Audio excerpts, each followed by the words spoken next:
Assalamualaikum warahmatullahi wabarakatuh. Sahabat sekalian, semoga Anda tetap dalam keadaan sehat. Yang sedang sakit semoga lekas disembuhkan sakitnya, diangkat penyakitnya, disehatkan kembali sehingga bisa beraktivitas kembali, berkegiatan kembali, mencari rizki, mencari nafkah seperti sedia kala, bekerja dan semua hal. Ya, semoga tetap disehatkan, sehat lahir batinnya, sehat jiwa raganya, sehat hati dan pikirannya. Sahabat sekalian,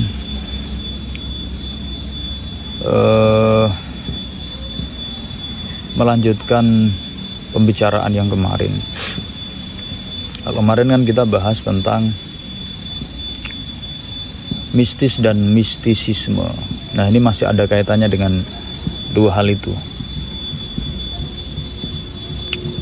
Kalau mistis itu kan sesuatu yang bisa dirasakan namun tidak nampak mata, ya. Semua orang bisa dan berkemungkinan untuk merasakan hal mistis. Berbeda dengan tahayul atau mitos, itu sesuatu yang tidak ada. Kalau mistisisme itu kepercayaan dari sebuah peristiwa atau keberadaan hal-hal gaib. Misalnya orang percaya dengan keberadaan kodam di dalam tosan aji, keris, tombak atau benda-benda bertuah. Itu termasuk kepercayaan mistisisme. Orang percaya dengan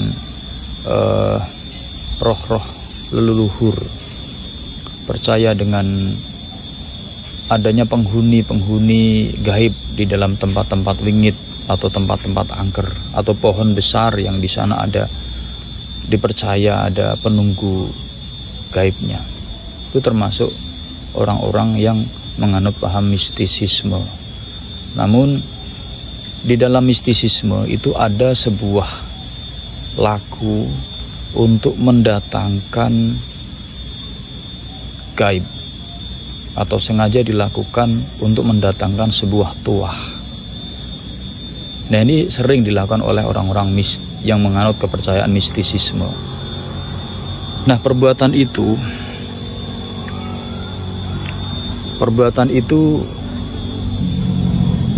biasa disebut dengan klinik, perilaku klinik. Jadi klinik itu tidak jauh juga dengan mistis. Kalau klinik itu adalah sebuah perbuatan untuk mengadakan, sengaja mendatangkan sesuatu yang mistis. Baik berupa perbuatan, entah itu upacara, pemberian sesaji misalnya, atau pemberlakuan terhadap benda-benda bertuah dengan syarat-syarat tertentu atau syarat-syarat khusus agar benda itu tetap ada tuahnya, lebih kuat tuahnya, lebih kuat kodamnya. Itu adalah sebuah perilaku klinik. Misal sebagai contoh, Anda punya keris. Nah, keris itu Anda percaya ada sosok penunggunya, sosok gaibnya, atau kalau dalam akrabnya disebut dengan kodam, ada kodamnya. Nah, Anda ingin keris yang Anda miliki itu tuahnya, energinya atau kodamnya semakin lama semakin kuat dan semakin betah tinggal di dalam keris yang Anda miliki. Kemudian Anda dipesani sama pendahulu Anda, entah itu mbah, kakek atau orang tua Anda, perlakuan terhadap keris itu agar penghuni gaibnya tetap berada di dalam, tetap nguri-nguri atau menghidupi nuansa energi tuahnya. Harus dilakukanlah sebuah laku, syarat. Misalnya setiap hari kelahiran Anda misalnya, keris itu harus diberi sesaji atau harus diberi syarat, harus dibaluri dengan minyak misalnya, harus setelah dibaluri dengan minyak tetap terlepas dari warangka kerisnya, kemudian diletakkan di meja yang sudah memang disiapkan secara khusus. Di sana dikasih kembang atau bunga, kembang telon atau bunga 7 rupa atau kembang setaman. Kemudian ada kopinya misalnya.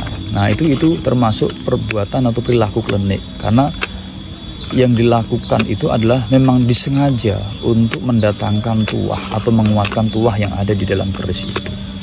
Nah, itu perilaku klinik. Nah, kalau benda klinik itu ya seperti keris, itu bisa dikatakan benda klinik.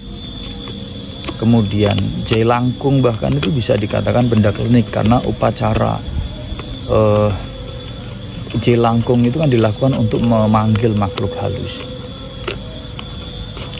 Kemudian banyak sekali jimat. Nah, ya kan, itu termasuk sesuatu yang bisa dikatakan klinik. Orang membuat jimat itu berarti dia membuat piranti untuk mendatangkan kodam, penjaga atau tuah energi gaib. Itu termasuk sebuah laku klinik. Ya, orang bikin jimat, apalagi orang-orang dulu ya, itu sangat percaya dengan azimat, dengan isim ya istilahnya. Misalnya seorang tetua di sebuah desa, kalau zaman dulu disebut dengan dukun ya, tapi sekarang mindset manusia dengan dukun itu udah salah. Sebenarnya dukun itu bersih, karena dukun itu adalah sebutan dari orang yang dituakan, yang memiliki pengaruh dan keahlian khusus, yang banyak dimintai tolong oleh masyarakatnya. Misalnya seperti dukun bayi, dukun pijat, dukun ramu, biasanya suka bikin jamu itu ya, obat-obatan herbal. Kalau orang-orang Chinese biasa menyebut dengan tabib, sebenarnya hampir sama itu. Nah, cuman sekarang identik dengan penipuan dukun itu. Identiknya dengan tipu menipu orang-orang yang melakukan penipuan yang seolah-olah dia jadi paranormal, jadi orang sakti, padahal motivasinya hanya mencari keuntungan pribadi. Nah, maka tolong jangan benci sama dukunnya, tapi benci sama oknumnya, karena tidak ada yang salah dengan istilah dukun. Oke, kembali ke klinik. Jadi dukun-dukun, tetua-tetua desa zaman dulu itu kan sering didatangi oleh orang.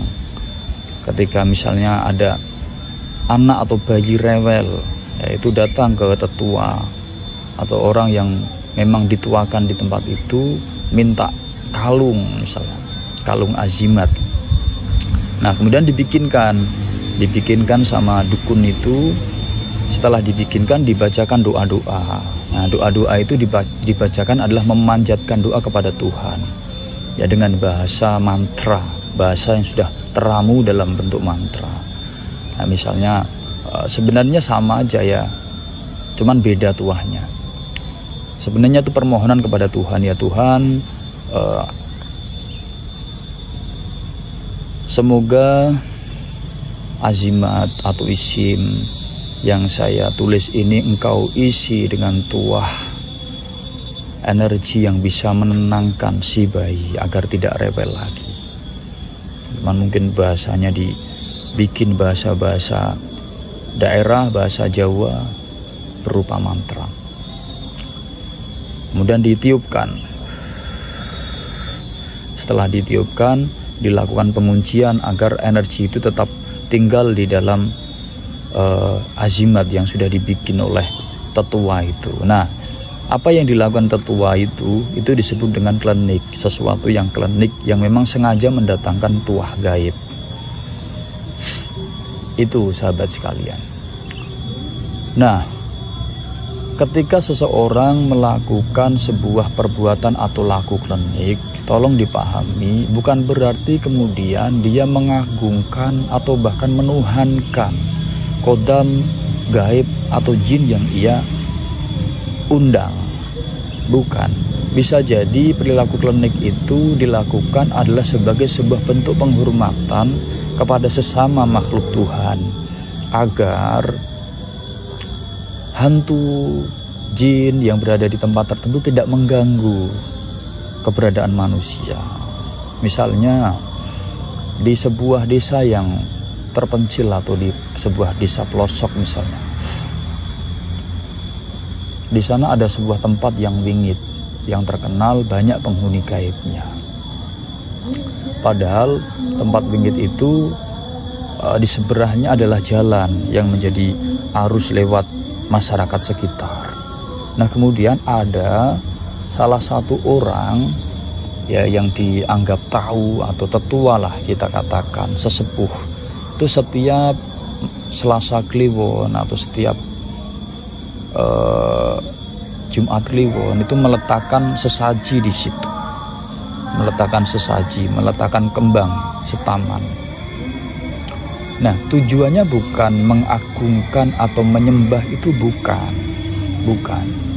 menyembah minta kepada gaib, itu bukan, tapi itu sebagai sebuah simbol bahwa keberadaan kami manusia yang menghuni desa ini, tempat ini, itu tidak sama sekali tidak akan mengganggu keberadaan mbah-mbah atau sedulur-sedulur gaib yang ada di tempat itu. Kami ingin bersahabat, kami ingin hidup bersama yang damai, yang tenang sebagai sesama makhluk Tuhan.